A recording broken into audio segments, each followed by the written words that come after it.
Hey guys, today is Tuesday, second day na ng second week. Technically, second week officially started yesterday. Pero kasi walang klase kahapon gawa ng Tatag Bulldog o yung parang kick-off event ng NU. It is very magical for me. I don't know, masyado ko kasing pina-fantasize or niro-romanticize yung college life ko. Alam nyo naman. By the way, sa mga bagong nanonood sa channel ko, guys, my name is Paeng, a psychology student from NU Baliwag. I had to pause my studies for 5 years and ngayon lang ako nakapag-aral ulit. So gets nyo na yung mga challenges and yung mga nasa isip ko. Yung mga dilemmas, yung mga anxieties ko when it comes to going back to school. Pero yun nga, going back to the topic, yesterday, Monday, ginanap ang Tatag Bulldog or kick-off event ng NU for the newbies. It was very magical for me because sabi ng iba much better daw yung Tatag Bulldog this year because there are a lot of guests, performers, and speaker. Pumunta dito yung NU Pep Squad.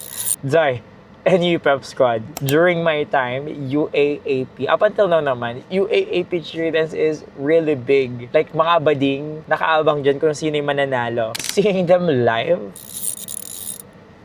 mind-blowing. Mind-blowing.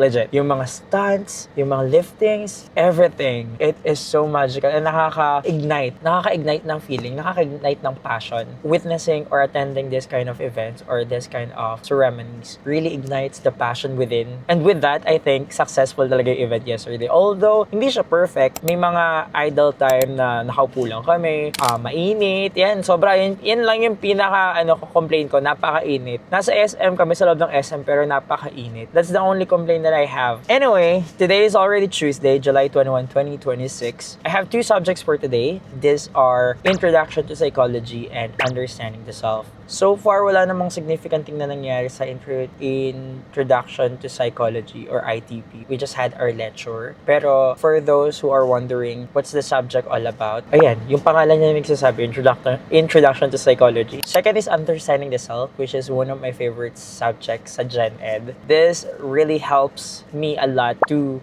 know myself. Even 5 years ago, Understanding the Self is one of my favorite subjects. For Understanding Yourself, we just had our first quiz and I'm happy to share it to you guys na I passed. Oh my God, thank you Lord. Hindi sobrang taas yung grades ko but pasado tayo. Pumasa ako and yun lang ang importante. You don't have to stress yourself or pressure yourself. Hala, ang tataas nila. Hala, ganyan. Sis, hindi ka sila. Ikaw ay ikaw. Mind your own business. Basta pumasa ka, be happy, be thankful, and do better next time. If you really want to have a high score, then study next time. Your grade does not define you. Wednesday tomorrow, so most probably I will have side quests na naman. Let's see kung ang side quest ko for tomorrow. Alright, hi guys, good morning. It's Wednesday. Every Wednesday I have a free day to do anything that I want. Ito lang ang araw na free ako from work and from school. Kaya, isa lang akong mamamayang Pilipino for today's video. However, I overestimated myself. I thought I have a lot of side quests for today, but turns out wala. Wala akong gagawin. That's why I decided to just, review and mag-edit ng videos, ganyan. Create some contents, maybe. Yan ang mga side quests natin for today. Kasi from the wala na talaga. It's not that fun. It's not that exciting. But yeah, let's make it exciting. What makes a thing exciting is your imagination. So let's make it exciting. Grabe, sobrang init. Bakit kaya nakakatamad mag-review? After convincing myself for God knows how long, sa wakas, nakapag-review din. Sorry, di mo kaya. My God, grabe yung plastic, ang plastikada ng dating. So dati hindi talaga ako nagre-review. Everyone knows from my old school na hindi talaga ako nagre-review.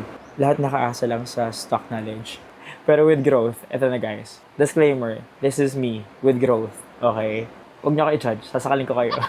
Since it's been a while nung huli akong nag-review, I forgot kung ano yung strategy ko before. Kaya ito, 3 hours akong nag-review sa isang subject. After kong lokohin ng sarili ko for how many hours, nagaya si ate at si Demi na mag-grocery. I thought it's gonna be just a boring day, but turns out we do have a side quest. For today's video, we're gonna go and buy some groceries. Let's go. This guy is driving. Say hi. Say hi, tas nag- Hi! Oh my God, bading na nga. Daming kapansanan. For the record, hindi talaga ako nagsuklay because hindi ako masuklay type of a person. Just let it be. Normal yan. Tao pa din ako. For some, pwedeng therapeutic ang pag-grocery. Pero for me, nakakaantok. So this is what you get kapag late ka na grocery. It's 8:36 and a lot of stalls are already closed. Kaya ako sumama is because I wanna eat random things or I wanna eat something. Sa kaka-vlog ko, napagkamalan pa akong baliw. Ay, natatawa ako. Nag-vlog ako right now and nasa harap ako ng Master Shomai. Yung tindera. Tinitignan ako, ba't ako nagsasalita mag isa? Girl, oh my god, this is so embarrassing. Someone tell her na nag-vlog ako. Napagkamalan pa akong baliw. Ilang minuto pa ako nagantay bago sila dumating. And pagkadating nila, umuwi na rin kami agad. Sobrang lakas nga ng ulan, grabe. Thank you, Lord. Nakauwi kaming safe. Okay guys, the weekend's already over. I'm heading back to the classroom. Share ko lang na, it's been 4 na oras nang nakakalipas since nag-start yung klase. And nakakatatlong jobs na ako. Oh my gosh, I think I'm having an LPM. Supposed to be, pupunta pa ako ng library para mag-review at least from our previous lecture. Pero hindi na talaga, hindi na kinaya. Nakakainis, nakakatatlo na talaga ako. Tapos parang hinang-hinan ako dito. Kanina namang umaga, hindi naman. Tapos I'm confident na pumasok na kasi bago ako malis, may jobs na ako. Pero pagdating dito, like first subject pa lang, kumukulo na yung tiyan ko. Kainis. Anyway, I still have time. So I still have 24 minutes para tumambay sa library. Kasi currently yung classroom namin is being used for other section pa. I'll meet with my classmates.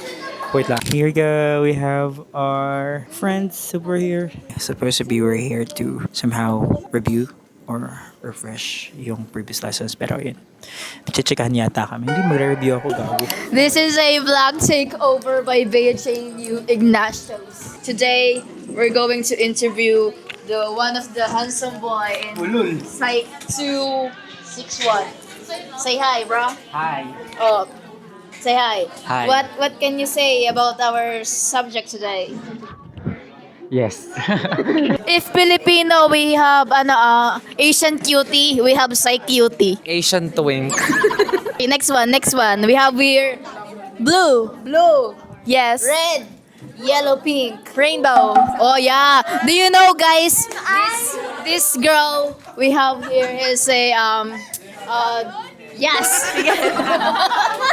Sana guys yung natutunan kayo sa mga pinagsasabi nila. Ano? O diba guys, ang saya mag-psych? Yes. Kaya diba? Mga baliw sila, diba? I'm inviting you all to watch Miss Teen Bulacan and I will represent Plaridel. What can you say guys, napanindigan ba niya yung pagiging Englishera niya halata? Hindi. Hey guys, time check. It's already 4:30. Yan, may early dismissal po tayo for today's video. Mainly because overwhelmed na ang mga students. Yes, ganun kabait ang aming professor. When we said na tama na, stop na, because it feels overwhelming na yung prof namin ay nag-agree and nag-early dismiss. So thank you so much to our beloved stats prof. Anyway, I'm already going home. If I will describe this day with one word, it will be overwhelming. Ngayong week, mas nakilala ko ang university, the mission, the vision, and the core values. Let's just say, mas na-feel ko yung belongingness. I also had the chance to connect with my classmates more, bond with them, try to relate sa kanya-kanyang story. This week is all about connection, and I can say I was able to do so. Thank you so much guys for watching this video. I hope I was able to connect with you as well. If you like this video, please leave a thumbs up. Follow me on my socials. Once again, thank you so much. This has been Paeng. Paalam.